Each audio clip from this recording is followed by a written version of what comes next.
I think that we can say Mike was a weird guy. 100%. You don't sleep in the bed with kids you don't know. No. But the FBI raided his ranch. Yeah. 10,000 pages of alleged evidence. Right. The most damning evidence they found.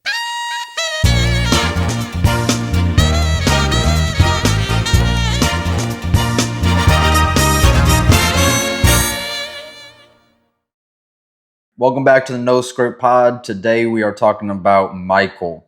What were your initial thoughts after watching this movie?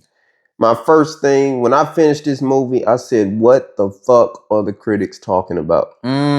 This movie got like a 38% critic score on Rotten Tomatoes. Yeah. And it has like a 97% audience score. Yeah. The critics are very wrong about this movie. What do you think their reasoning is for giving it such? Do you think that they were giving it low because they thought it was inaccurate or because it's just a bad movie? I've seen some critics actually critique the pacing of the film, which I can understand. But most of the critics critique the film for not tackling the PDF allegations, which I think is unfair. Yeah. Because the movie takes place before those allegations. Yeah. Also, it's like a critique of, does Michael deserve to be painted in this light? Right. Which I also think is unfair because you look at the Elvis movie, right? Yeah. Where Mike wasn't found guilty. But Elvis did 100% marry a 14-year-old girl. And the critics love it. The critics love it. Love it, yeah. So I don't know what that's about. I mean, I do. Well, I do know what it's about, actually. But you know what I'm saying? I won't consider myself a Michael Jackson fan just because I'm just not too familiar with his music in the past. There was multiple times where I was like, dang, that's a Michael Jackson song? Like, what? I didn't even know that was a song that I just heard this song on the radio. Like, I didn't even know it was Michael Jackson. But, so as a non-fan watching the movie, I thought it was pretty good. I thought it was a great time. And I think that the most important thing about this movie is that it's really good for movie theaters. It's getting people in the theaters and it's getting people engaged. Like, people were like singing, dancing in the theater that we were in. I heard multiple people like they couldn't help themselves. And I couldn't even help myself. I was singing. Like, it was a couple songs I had to sing, bro. I'm trying not to be disrespectful and be like that guy that's like, man, I'm trying to hear Mike sing. Like, shut your ass up. Like, but I had to do it. I couldn't help myself. A couple times I started tapping my foot. I let out a few notes. Clapping a little bit, And I think that's really good for the movie going experience. Yeah. It's bringing life back to the movie theater. Yeah. I think it's overall just like a fun movie. 100%. If you separate the character of Michael Jackson from this movie, and you just have this be like a fictional character study, exactly, the critics would love this movie. Yeah. That's what I was watching it as. Like, when I was watching the movie, I kept on thinking in the back of my head, okay, take Mike out of it. I'm just going to watch this as a fake movie. Yeah. It's a fictional movie. And I thought it was pretty good. I mean, I don't think it's like the most incredible plot ever. No. It's a serviceable plot with a really fun soundtrack. And it's like a beautiful spectacle. Beautiful. Absolutely beautiful. The critics' issue with it is an issue with Michael Jackson as a person. Right. Which I don't think that's the critic's job. Yeah. If Donald Trump makes a good movie, I'm going to have to separate his character from the movie. I agree. I don't think you can judge a movie considering someone's character. I agree. Like, you just have to judge it for what it is. Like I said, man, if, R. Kelly can make good music, I don't got to like the guy. I ain't got to like him. But I do like Mike because he didn't do nothing. I agree.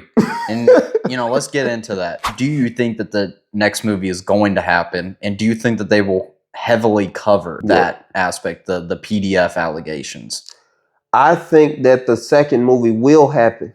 I don't think they'll cover the allegations that much because this one was originally supposed to tackle that. Yeah. This movie actually, originally, the movie started with the FBI raiding the Neverland Ranch. Wow. And the movie followed like Mike's dealing with this issue. Yeah.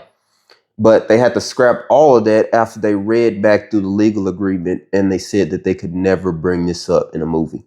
Oh, wow. So they had to go back and rewrite the movie. It's kind of a shame because I do think that they should cover it, because if they do, it'll give a big shine on the fact that he didn't do it. And, I didn't really know too much about the whole PDF allegations. I just heard through the grapevine, like, he might have done some stuff with kids or whatnot. But when I researched it, every single person that had an allegation towards Michael was like a criminal in their own right. Like, they were horrible people that have been found of fraud in the past. They have already committed fraud and were convicted of fraud and found to be lying in multiple occasions. Yeah. Literally not a single person that made an allegation has any credibility whatsoever.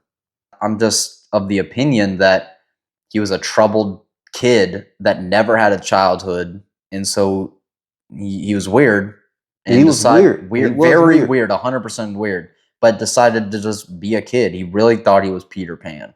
And I think a kid in his mind. Yeah. The only criminals are the parents for allowing their kids to have sleepovers with a grown man. For weeks at a time. But I don't believe he did anything wrong. I think that we can say Mike was a weird guy. 100%. You don't sleep in the bed with kids you don't know. No. But the FBI raided his ranch. Yeah. 10,000 pages of alleged evidence. Right. The most damning evidence they found were art books with nude children in them. Right? Really? Now, this is not child pornography. Right. It's literally art books. Yeah. Like just photography. Right. Now, one of the books was a book that a fan gifted Michael. It has "From Whoever to Michael" on the back of it. Interesting. Fingerprint scans on the book shows that Mike never even touched the book. Right. And this is the most damning evidence they have of this guy. Yeah. 10,000 pages. They raided his ranch. Yeah. And this is all you found? I mean, the FBI is having Mike under investigation for over a decade, and they couldn't find anything. He has to be innocent. I mean, they even charged Jeffrey Epstein, and he has dirt on the entire government. Yeah. But they raided this dude's house and investigated Mike for over a decade and couldn't find squat. Couldn't find nothing. He has to be innocent. So you ready to go down the Michael Jackson rabbit hole? Oh, yeah. So this is what happened, man. Yeah. As you notice in the movie, Janet Jackson and Randy Jackson don't show up. Right. That's because they don't side with the Michael Jackson estate. Now, the Michael Jackson estate is to this day handled by John Branca, the manager that we seen in the movie. Right. Okay. Right. He manages Michael's estate. He was Mike's lawyer for the time that we seen him in the movie. Mike fired him in 2003. Yeah. Mike fired him in 2003 because he thought that John Branca had Sony's interest in mind more than his own. Interesting. Now we got to get into this Mike Sony shit. Yeah. So Mike owned 50% of Sony ATV's publishing company. Sony wanted it back. Yeah. Mike owned the Beatles catalog. He owned his music. He owned Eminem's music, right? Holy cash cow. I mean, probably the number one grossing rap artist. Yeah. Maybe the number one artist of all time in himself. Yeah. And probably the number one band of all time in the Beatles. In the Beatles. Yeah. Yeah. So Mike had all this shit. Wow. Sony wanted it back. Yeah, I mean, I want it back too. So what did they do? Got him whacked. No. Allegations. Yeah, allegations. Yeah. To put Mike in debt. Yeah. The legal troubles put him $500 million in debt. Holy crap. Almost the exact amount that it was probably sold for, right? Well, look at this. John Branca takes over the Michael Jackson estate once Mike dies. Yeah. Here's the issue. Mike fired John Branca in 2003, right? Yeah. Now, Mike is dealing with a bunch of financial issues. Mike's managing company comes to him and tells him, Mike, you need to hire this person. Mike says, okay. Yeah. Of those people is John Branca. He comes back as the co-executive of the Michael Jackson estate. Wow. Let me tell you something. This is where it gets wild, right? Yeah. This is 9 days before Michael Jackson's death. Wow. Holy crap. Yeah. And his, doctor was found guilty of malpractice. What's his ties to Sony? Gave Mike way too much drugs. Yeah. Right? This is another thing. Didn't call 911 until 83 minutes after Mike stopped breathing. Holy crap. Wow. Could have saved Mike. Yeah. Mike could still be here. Wow, that's pretty sad, honestly. Yeah. Didn't call. Called a bunch of other people. Yeah. For whatever reason. Didn't call. This is the doctor. This is the doctor. Wow. Interesting. I got something else for you too, man. I think they got him whacked. For sure. Yeah. So the reason that Janet and Randy don't want anything to do with this is because they believe that John Branca isn't supposed to be the co-executive of the Michael Jackson estate. Right. Because they believe the will and Michael Jackson's signature is forged and the will is fake. Wow. So there's a 2002 will, right? Yeah. Now, on the date that this will was signed, it was signed in LA. Yeah. Michael Jackson wasn't even in LA. Wow. He wasn't in LA that day. Wow. He was in New York. So wait, when it was signed in, you said 2002? Yeah. Okay. And he died in 03. No, he died in 09. Oh, 09. Okay. Yeah. But this is the will they have. This is the record of the will they have. Right. Janet, Randy, and Mike's mother, Catherine, believe the will is fake.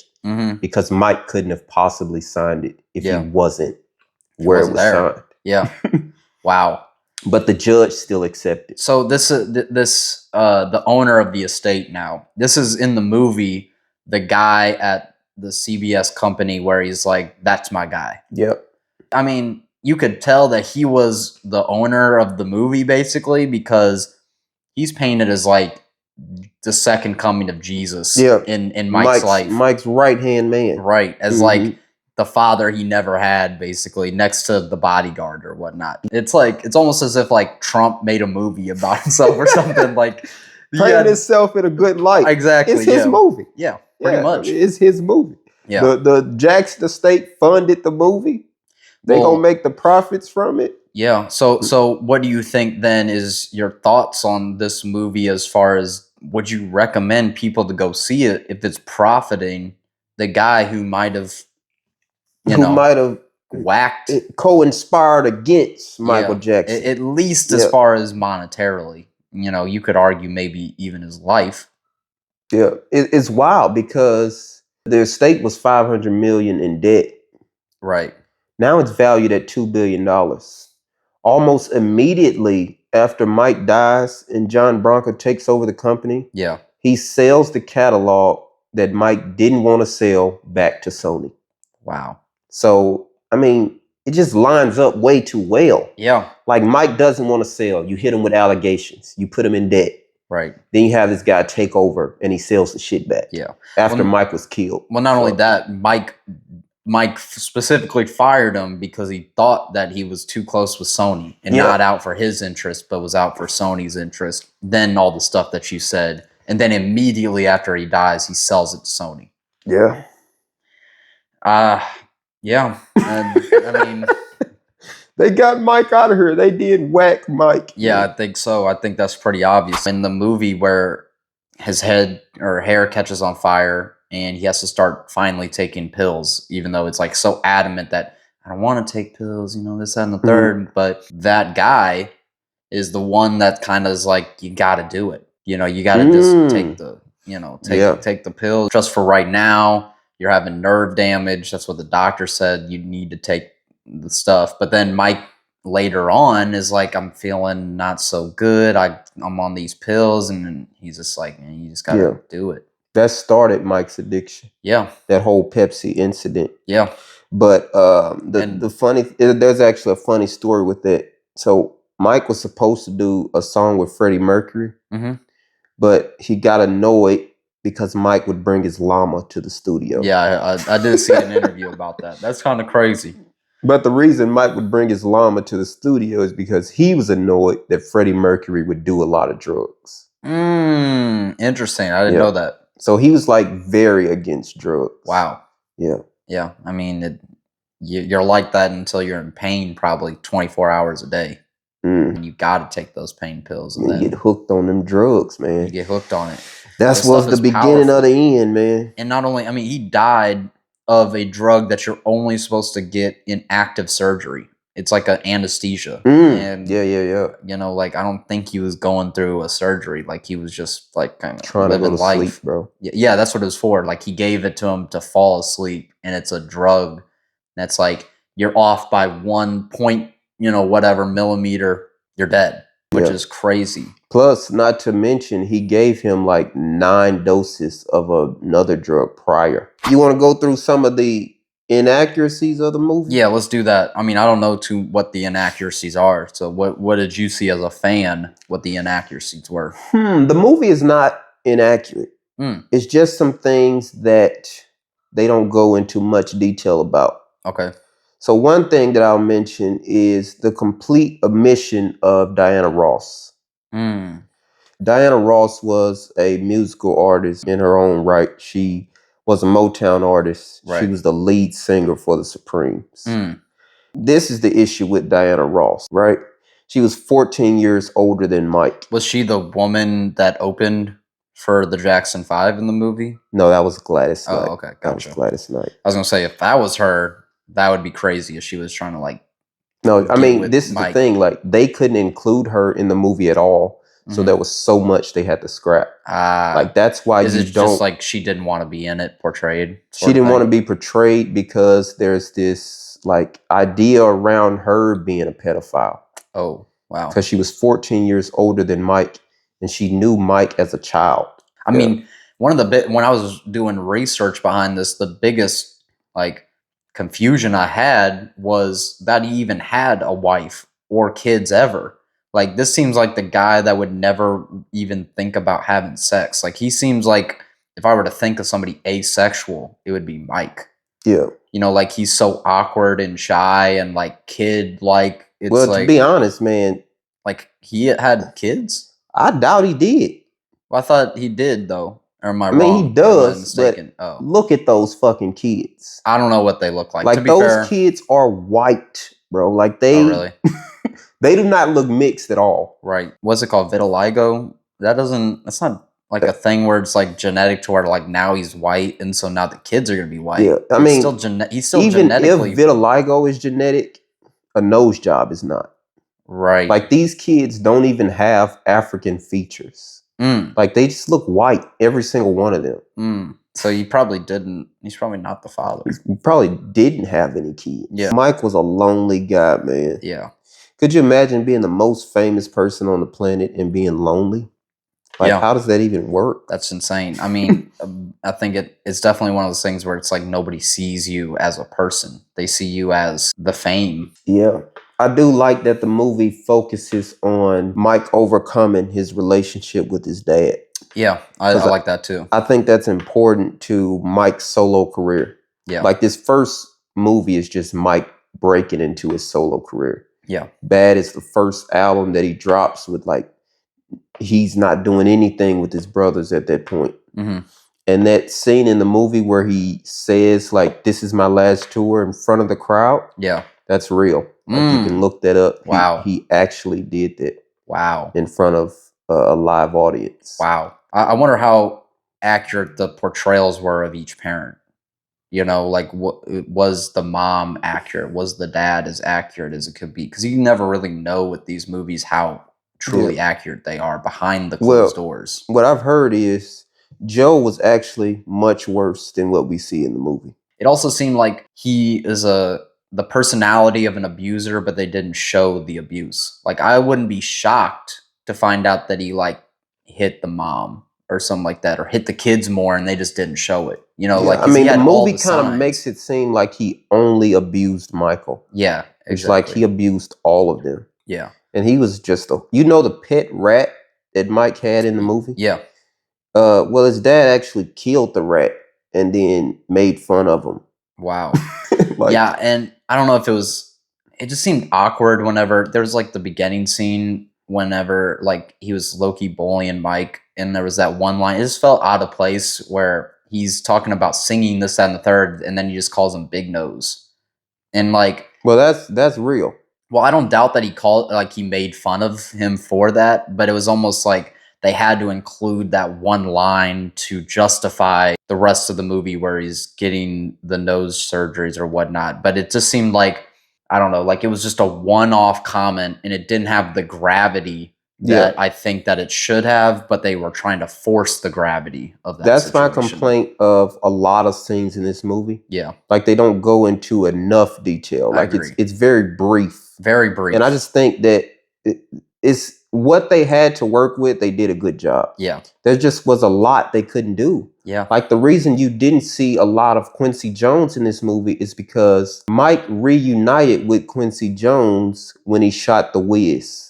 Which is like the Black Wizard of Oz. Right. They couldn't include any of that because Diana Ross was in the movie. Ah, makes sense. So yeah, it was just a lot that they couldn't really tackle. Why do you think that because you were saying that Stevie Wonder was an integral part of Mike finding his voice and being able to become a solo artist? Why do you think that he wasn't included? Was it, was it a similar thing where he just didn't agree with the estate and didn't want to be a part of it? Or is it something personal that he didn't want exposed? Well, I haven't heard any like allegations surrounding Stevie. Yeah, so it's probably not that. It's probably just that he doesn't agree with the estate. Yeah. You know, Stevie is actually Mike's cousin too. Oh, really? Yeah.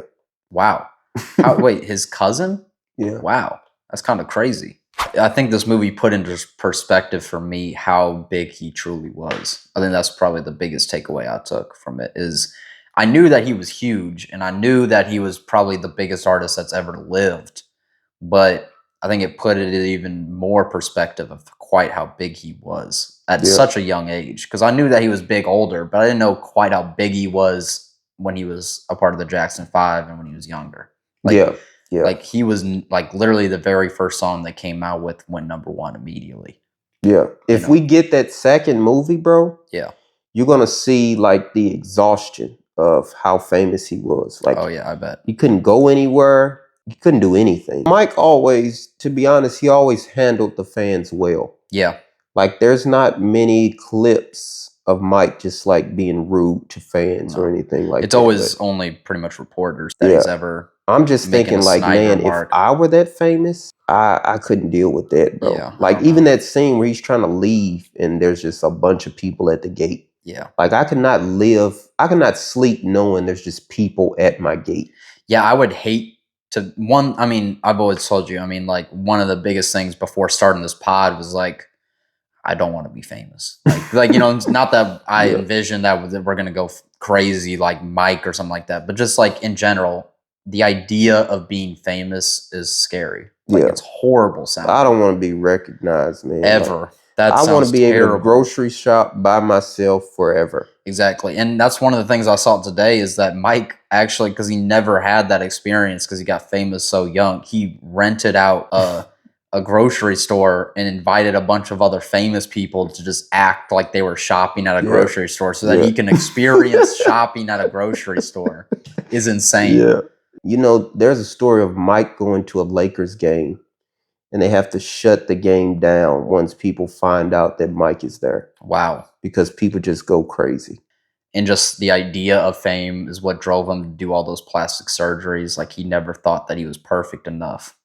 Yeah. Like those nose, he was like, sure, his nose looked completely fine before, but he was like, it's got to be perfect. It's got to be super symmetrical for the camera face, like he was just obsessed with the idea of perfection. That's actually by his dad. An inaccuracy too, though. Oh, is it? Like he did hate his nose, but the original reason he got his nose fixed is because he broke it during a rehearsal. Oh, really? Dance rehearsal. He broke it.